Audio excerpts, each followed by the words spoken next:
जैसा कि आप सभी को पता है कि हमने कल the raven and the fox के कुछ क्वेश्चंस आंसर हमने कर लिए थे। तो let's start today question answer. Read the following lines and answer the follow. हमें कुछ लाइंस दी गई हैं, उनको रीड करना है और दिए गए क्वेश्चंस का आंसर देना है।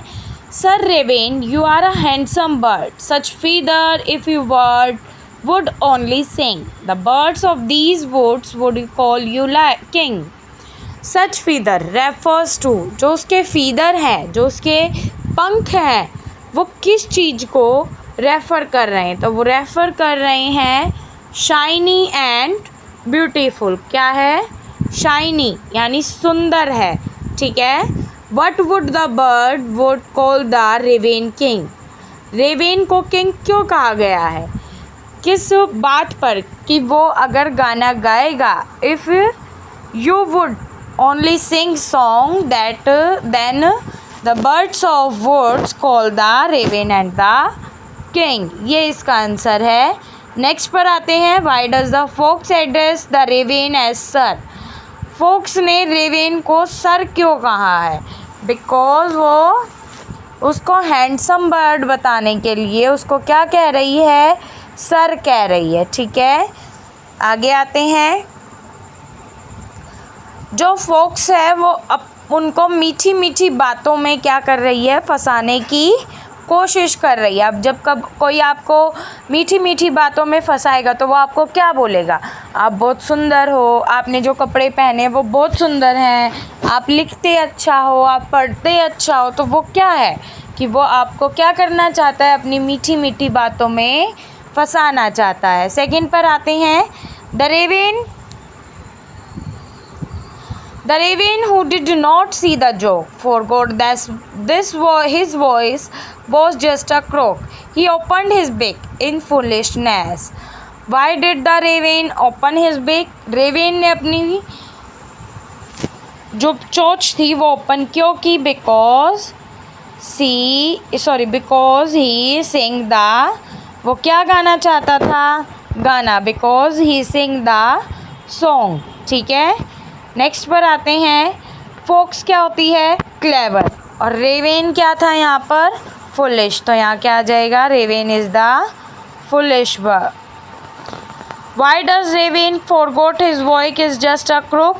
रेवेन क्यों भूल गया था कि उसकी जो वॉइस है वो क्रूक है? Because did not think about this. How does Rainyard make the raven sing? कैसे उन्होंने उसको मीठी मीठी बातों में फंसाया? तो उसको उन्होंने मीठी मीठी बातों में फंसाया कि वो बहुत अच्छा गाता है, अगर वो गाएगा तो क्या होगा? उसे क्या बोला जाएगा? हैंडसम बर्ड बोला जाएगा। उसके बाद आते हैं फर्स्ट स्टैंजा। हमने कुछ स्टैंजाज देखे हैं। अब क्या होता है? राइमिंग वर्ड्स ढूंढ रहे हैं। राइमिंग वर्ड्स में क्या होता है? जो लास्ट के वर्ड्स होते हैं ना, वो मिलने चाहिए। क्या होने चाहिए?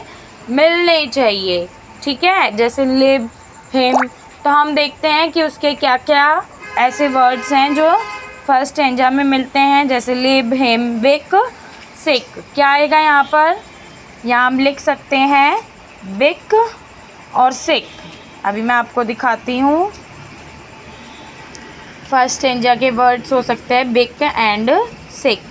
नेक्स्ट ये क्या हो सकते हैं? सेकंड स्टैंजा की बात करते हैं। वर्ड, बर्ड, सिंग, किंग, ठीक है। ये फर्स्ट स्टैंजा के कुछ वर्ड्स थे। दिस, दिस एंड दिस, ये क्या है? राइमिंग वर्ड्स है। थर्ड स्टैंजा पर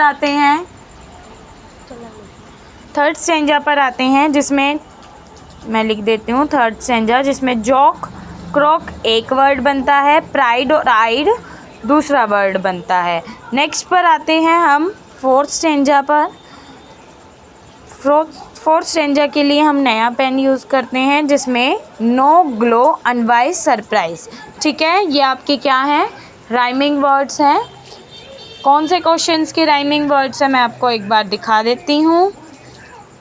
ये question number let's us learn के फर्स्ट क्वेश्चन के क्या दिए गए हैं? राइमिंग वर्ड्स प्रोवाइड किए गए हैं। अब नेक्स्ट पर आते हैं।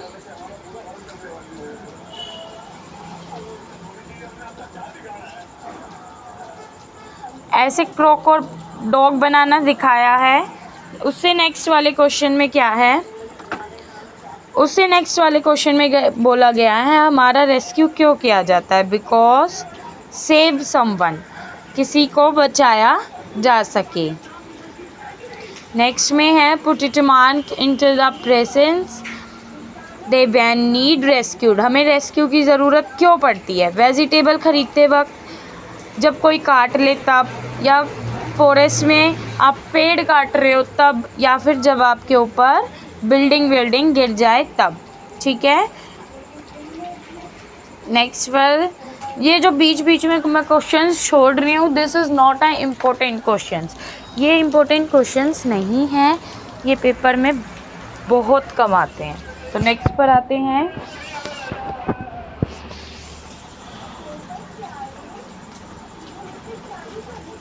यहाँ आएगा व्हाट इज़, यहाँ पर हम लिख सकते हैं आई विल, उसके बाद आई डिड, वी विल, उसके बाद that is, we are, do not, you will, are, have. Next में हमने दिखाया है, आपने देखा है एम फीलिंग को अलग अलग करके लिखा है ना। तो अब हमें उससे आगे स्टेंजा में यही करना है, इनको सही करके लिखना है। एम, इस वाले क्वेश्चन की बात हो रही है यहाँ पे, स्टडिंग ING लग जाएगा। ठीक है। उससे नेक्स्ट पर आते हैं। गोविंद एंड अन्नू प्ले, क्या आएगा, प्ले फुटबॉल। प्रेमा पिक फ्लावर्स। अनिल क्या कर रहा है, दिखा रहा है, क्या दिखा रहा है, स्कोर बोर्ड को दिखा रहा है, तो हम क्या बोलेंगे, Anil so that's the screen board. The mother read the book, क्या आएगा यहाँ पे, mother read the book. The dog क्या कर रहा है, कहाँ है डॉग, आपको दिख रहा है, तो dog was catch the ball, sorry dog is catch the ball. Next पर आते हैं। Bird fly in the sky. ये 3 क्वेश्चंस आपको मैं समझा देती हूँ, आपको खुद करने हैं। Let's start. कुछ वर्ड्स दिए गए हैं, वो वर्ड्स आपको इसमें फिल करने हैं। He should the mathematics problem, he solve the mathematics problem smoothly, वो जो है वो अपनी मैथमेटिक्स की प्रॉब्लम को क्या कर लेता है, स्मूथली सॉल्व कर लेता है। The car moved, car move करती है क्विकली अलोंग द हाईवे, जब कार हाईवे पर होती है तो क्या करती है, क्विकली मूव करती है, क्या करती है, quickly move. The musician play the guitar, musician play कर रहा है गिटार, तो क्या आएगा यहाँ पे, ग्रेसफुली, क्या आएगा, ग्रेसफुली। शोभा डांस ब्यूटीफुल, शोभा डांस कर रही है ब्यूटीफुली। 5th में है Rohit left the house, Rohit ने घर छोड़ दिया है, तो वो था वोमली, क्या आ जाएगा यहाँ पर, वोमली। Once upon a time in a forest animal lived peacefully, क्या आएगा, peacefully. The wise old tourist moved, क्या आएगा, tirelessly. ये स्टोरी आप फील कर लोगे, आपको आती है ये story, that your work will be complete. अच्छा जी, ये रास्ता भी हम कंप्लीट कर लेते हैं, ये पेपर में नहीं आता है बट बच्चों को इनको करने में मज़ा आता है। ओके, ये कंप्लीट हो गया है। कल हम इसको ट्रांसलेट्स को शुरू करेंगे। Okay, bye bye guys, thank you for your watching.